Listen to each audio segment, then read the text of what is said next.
नमस्ते दोस्तों आज मैं आपके साथ एक अपना रियल लाइफ इंसिडेंट शेयर करने वाला हूं जो मेरे जेई प्रिपरेशन टाइम पे मेरे साथ हुआ था।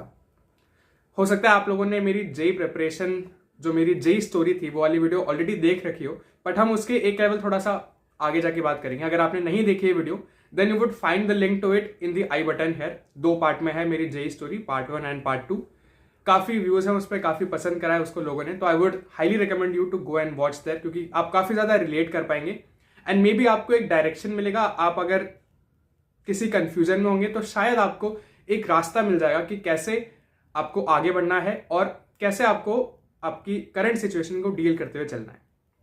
ठीक है, देखो मुझे पता है यार, काफी बच्चे मुझे मेल करते हैं, इंस्टाग्राम पे मैसेज करते हैं कि भैया मेरा है ना कोई एक पर्टिकुलर सब्जेक्ट है जो कि बहुत ज्यादा वीक है, मतलब इतना वीक है कि I can't even recover it from now. अगर मैं आज स्टार्ट भी कर दूं उसको पढ़ना तो शायद मैं उसको कर भी नहीं पाऊंगा एक उस लेवल तक कंप्लीट जितना कि मुझे एक बेसिक मार्क्स दिला देगा।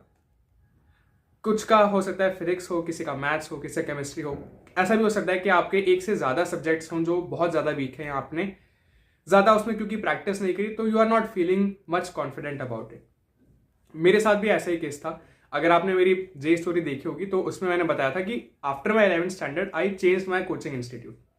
तो अब जब कोचिंग इंस्टीट्यूट मैंने चेंज करा, आई वॉज इन कोटा, तो हुआ क्या, गड़बड़ क्या हुई कि जिस इंस्टीट्यूट में मैं पहले था और जिसमें मैं बाद में गया, दोनों में केमिस्ट्री में जो चैप्टर्स कवर कराए थे 11th स्टैंडर्ड में और जो चैप्टर्स कवर होने थे 12th स्टैंडर्ड में, उसमें एक बहुत मेजर गैप था। एग्जाम्पल के तौर पे थर्मोडायनेमिक्स जो कि एक 11th का चैप्टर है अकॉर्डिंग टू एनसीईआरटी, वो मेरी पुरानी कोचिंग में 12th में कवर कराया जाता था और मेरी नई कोचिंग में 11th में ही कवर करा दिया जाता था। तो ऐसी कुछ कुछ चीजें थी जिसके कारण मेरा काफी बैकलॉग इकट्ठा हो गया था। हालांकि सॉल्यूशन मुझे उन्होंने बोला था कि आप क्लासेज वैसे अटेंड कर सकते हो, but still it was very hectic. It use to be very very hectic at that time कि मैं करंट चैप्टर्स भी पढ़ूं, पुराना भी कवर करूं। I was not able to manage, to be honest. और ऐसे एक दो नहीं, काफी सारे चैप्टर्स थे, स्पेशली ऑर्गेनिक केमिस्ट्री में एंड फिजिकल केमिस्ट्री में, रासायनिक इक्विलिब्रियम वगैरह जो 11th के टॉपिक्स होते हैं वो मेरी पुरानी कोचिंग में 12th में कराए जाते थे।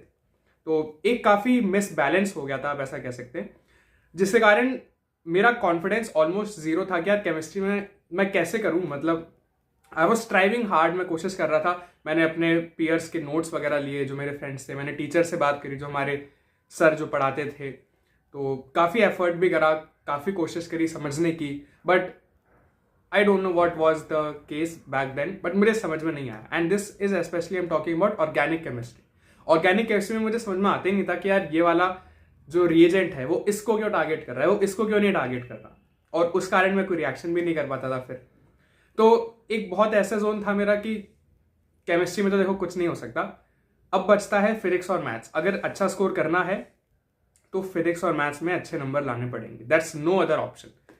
अगर मुझे तीनों आते होते तब तो ये था कि चलो ठीक है, फिजिक्स मैथ्स थोड़ा सा लाइट ले सकते हैं, या अगर फिजिक्स में थोड़ी ज्यादा सिली मिस्टेक कर दी या पेपर टफ आ गया तो मैथ्स केमिस्ट्री संभाल लेगा।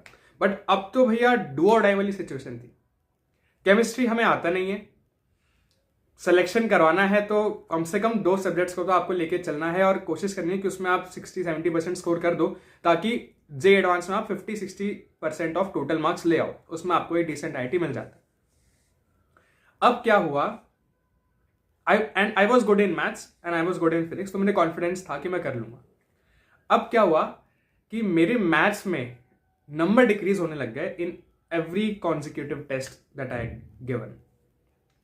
एंड मुझे समझ में नहीं आ रहा था कि यार मैं मेहनत कर रहा हूं, मैं कोचिंग का मटेरियल सॉल्व कर रहा था, I was doing Cengage, occasionally I was doing R D Sharma as well, specially for the chapters जहां मैं सेंगेज नहीं कर पाता था। बट मुझसे क्वेश्चन हो ही नहीं रहे थे एग्जाम में, शीट के प्रॉब्लम हो जाते थे, सेंगेज में भी सॉल्यूशन देख के समझ में आ जाता था कि यार ये कैसे करना है, और जब मैं दोबारा करता था तो हो जाते थे। बट एग्जाम में पता नहीं क्या होता था। एक तो मैं ये एक्नॉलेज करता हूं कि अब मैं इसको एक्नॉलेज कर पाता हूं कि उस टाइम मेरा टेम्परामेंट ज़्यादा ठीक नहीं था, क्योंकि उस टाइम कुछ मेरी ऐसी स्टेट थी कि जो 6 घंटे का अपना जे एडवांस का पेपर होता है, मैं उसको दे ही नहीं पाता था प्रॉपरली। हर 1-1.5 घंटे, मतलब 1-1.5 घंटे बाद ही मेरा फोकस मैं लूज कर देता था। और इस स्टोरी में आपको क्यों सुना रहा हूं, इन दी एंड आपको पता चलेगा। I would try to keep it as short as possible, but in the end एक बहुत इंपॉर्टेंट लेसन है आपके लिए, राइट? तो अब जब मेरे मैथ्स में स्कोर डिक्रीज होना स्टार्ट हो गया। तो मैंने सोचा यार कि ऐसे तो नहीं चलेगा, अगर मैं टेस्ट देता जाऊँगा तो मार्क्स तो मेरे कम हो रहे, तो डीमोटिवेशन के अलावा कुछ नहीं हो सकता, कुछ नहीं आएगा। मैंने टीचर्स वगैरह से बात करी, कुछ सॉल्यूशन एज सच निकल के आया नहीं। तो मैंने सोचा एक काम करते हैं, चलो टेस्ट देना बंद कर देते हैं, अच्छे से मेहनत करते हैं। 1 महीने का या 2 महीने का गैप लिया मैंने टेस्ट से। मैंने सोचा अब 2 महीने बाद जाके टेस्ट देंगे। And it was the time of I guess December 2017 मैंने अपना JEE 2018 में दिया। 2 महीने का मैंने ब्रेक लिया। उसके बाद मेरे बोर्ड्स के एग्जाम थे मार्च में, वो कंप्लीट हुए अराउंड 8 अप्रैल, फिजिकल एजुकेशन का पेपर था। उसके बाद JEE मेंस हो गया, ठीक ठाक था, ऐसा कुछ बहुत ज़्यादा ड्रास्टिक मतलब मैंने बीच में मॉक टेस्ट तो दिया ही नहीं था। जो मैंने JEE मेंस दिया था अपना, ठीक ठाक हुआ था। मैथ्स में मेरे डिसेंट स्कोर था, 50-60% मार्क्स थे। फिर मैंने अपने मॉक टेस्ट फिर से देना स्टार्ट करे। And I was at that point of time expecting कि अब तो मेरे नंबर आने चाहिए मैथ्स में, और अब तो भैया लाने ही पड़ेंगे, क्योंकि अगर अभी भी नंबर नहीं आए तो केमिस्ट्री तो आपका ऑलरेडी जा चुका है, फिजिक्स और मैथ्स आपको करना ही है एट एनी कॉस्ट। अब नंबर नहीं आ रहे तो फिर तो there is a very very big issue, right. Unfortunately तब भी नंबर नहीं आए एंड बहुत ज़्यादा सेल्फ डाउट हुआ कि यार ये क्या हो रहा है। मतलब इतनी सारी बुक्स करी, इतनी प्रैक्टिस करी, मैं रिवाइज कर रहा हूँ। मेरे कमरे में अगर आप देखते तो हर जगह मैंने फॉर्मूले के पेपर पे लिख के चिपका रखे थे कि भाई कोई भी ऐसा फॉर्मूला ना हो मैं भूल जाऊँ। जितने फॉर्मूले थे सब चिपका रखे थे। जो कबर्ड होता है अलमीरा, उसके गेट के अंदर, जो डोर होता है उसके आगे पीछे, दीवालों पे, मेरी टेबल पे, हर जगह मैंने चिपका रखे थे। And I was not getting marks. इसका पीक आया 8 मई को। मेरा JEE एडवांस था 20 मई 2018 को, ठीक है। 8 मई को पीक आया जब मैंने एक अपना मॉक टेस्ट दिया JEE एडवांस का, and I got a meagre 23 marks out of 120 in maths, दोनों पेपर में लाके। पेपर 1 60 मार्क्स का था, पेपर 2 60 का था, इसी मेरे ख्याल से प्रोपोर्शन में थे। एंड मेरे 120 में से 23 मार्क्स थे। And on that day I was totally shattered. मतलब मुझे लग रहा था कि अब तो भाई नहीं हो सकता, अब तो टाइम भी नहीं है, 12 ही दिन है। So guys, before we move ahead with the story, I would quickly like to introduce you all to a set of books by Disha Publications called 44 Years JEE Advance plus JEE Main Topic Wise and Chapter Wise Solved Papers. ये book आपको physics, chemistry, maths तीनों subject में available मिलेगी। And the most unique thing about this book is that it's the first book of its kind जिसमें आपको JEE advance के solve papers मिलेंगे which are completely aligned as per the 11th and 12th NCERT books. इसके अलावा इन books में आपको एक बहुत बड़ा क्वेश्चन बैंक मिलता है जिसमें आपको JEE एडवांस के प्रीवियस 44 ईयर्स के क्वेश्चंस और JEE मेंस के 2013 से लेकर 2021 तक जितनी भी सिटिंग्स हुई है सबके क्वेश्चंस मिल जाते हैं। And that too distributed in a topic wise as well as chapter wise fashion. तो अगर आपने एक चैप्टर कंप्लीट करा है and now you are thinking कि अब मैं PYQs कर लेता हूं, so these books are going to be the best source of your practice. Another good thing is that इसमें ना ही सिर्फ आपको क्वेश्चंस मिलेंगे but the book also contains answer keys as well as detailed solutions completely validated by NTA as well as IITs। और जितने solutions हैं those are completely errorless। तो अगर आपको कोई भी प्रॉब्लम आती है, आप क्वेश्चन सॉल्व नहीं कर पाते, then you can quickly refer to the solution and वहां से आपको समझ में आ जाएगा that how you were expected to solve a particular question। तो अगर आप इंटरेस्टेड हैं इन बुक्स को परचेज करने में, which I would suggest to you कि you should definitely consider them as a good source of practice before your JEE Mains and JEE Advance। अगर आप इंटरेस्टेड हैं then you can go down in the description, आपको वहां पे links मिल जाएंगी books की, just click on them and आप वहां से परचेज कर सकते हैं। Now let's get back to our story. अब तो 12 ही दिन है, अब कैसे करूंगा मैं। टीचर से मिलने गए हम लोग, मेरे पेरेंट्स, मैं सब मिलने गए, बात करने गए कि क्या कर सकते हैं। तो उन्होंने मुझे एक सलाह दी कि देखो अब टाइम कम है, तो अपनी प्रिपरेशन पे फोकस रखो, अच्छा होगा, at the end everything would be good. I was not able to believe that thing.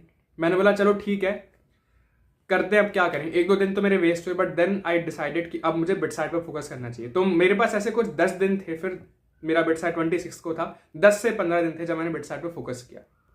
और मैंने सोच लिया था कि JEE एडवांस में तो कुछ होने नहीं वाला ऐसा खास, क्योंकि केमिस्ट्री आता नहीं है, मैथ्स होता नहीं है, सिर्फ फिजिक्स के दम पे मैं क्या ही कर लूंगा। और मैं अच्छे से तैयारी कर रहा था बिट साइड के लिए, मैथ्स की। एंड इनफैक्ट मैं बिट साइड के लेवल से ज़्यादा ऊपर तैयारी कर रहा था, मैं JEE मेंस की लेवल की तैयारी कर रहा था, क्योंकि उस टाइम मैंने इतना अवेयरनेस नहीं थी कि बिट साइड का लेवल कितना है। मॉक टेस्ट मैंने ज़्यादा नहीं दिए थे, आखिरी दिनों में दिए थे। तो स्टार्टिंग में जब मैं प्रिपरेशन कर रहा था तो मुझे पता नहीं था क्या कैसे पढ़ना है, किस लेवल तक का पढ़ना है। Magic happened on the day of JEE advance. हुआ क्या कि क्योंकि मैं बिट साइड पे बहुत ज़्यादा फोकस कर रहा था और मैं ये एक्सेप्ट कर चुका था कि भाई there is nothing to expect from my J Advance. I was so calm, I was so composed during my J Advance. मैं just like any other mock test अपना J Advance का पेपर दे के आया हूँ. मुझे पता था कुछ होना नहीं है, तो आने के बाद भी मैंने अगेन थोड़ा सा IPL देखा. उस टाइम IPL चल रहा था, आई गेस फाइनल ही था या सेमीफाइनल था. मैच देखा मैंने. अगले दिन से फिर से मैंने बिटसैट की तैयारी स्टार्ट कर दी. 6 दिन का गैप था मेरे एडवांस और बिटसैट में, बीच में मेरा बर्थडे भी था. तैयारी स्टार्ट करी बिटसैट की, आंसर की आई 2-3 दिन बाद. मैंने चेक ही नहीं करी, मैंने बिटसैट के बाद ही आंसर की वगैरह चेक करी. एंड टू माई शॉक, मैंने ये एक्सपेक्ट नहीं किया था. Not even during solving the J Advance paper, I was getting 80 marks in my maths out of 120. Both the papers combined 80 marks मेरे आ रहे थे 120 में से. मुझे नहीं पता कि क्या हुआ. क्या ये मेरे एफर्ट्स थे, उनका मुझे फ्रूट मिला? क्या मैंने कुछ तुक्के मार दिए? क्या मैंने ज़्यादा रिस्क ले लिया, उससे कारण मुझे रिटर्न ज़्यादा मिल गए, या क्या हुआ?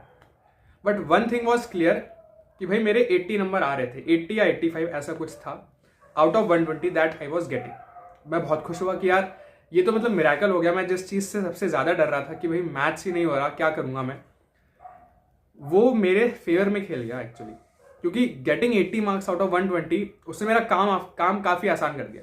जब मैं एग्जाम दे भी रहा था एडवांस का, तब भी मेरे माइंड में हल्का फुल्का था कि यार पेपर थोड़ा सा इजी लग रहा है, तो हो सकता है कट ऑफ्स बहुत ज़्यादा हाई चल जाएं.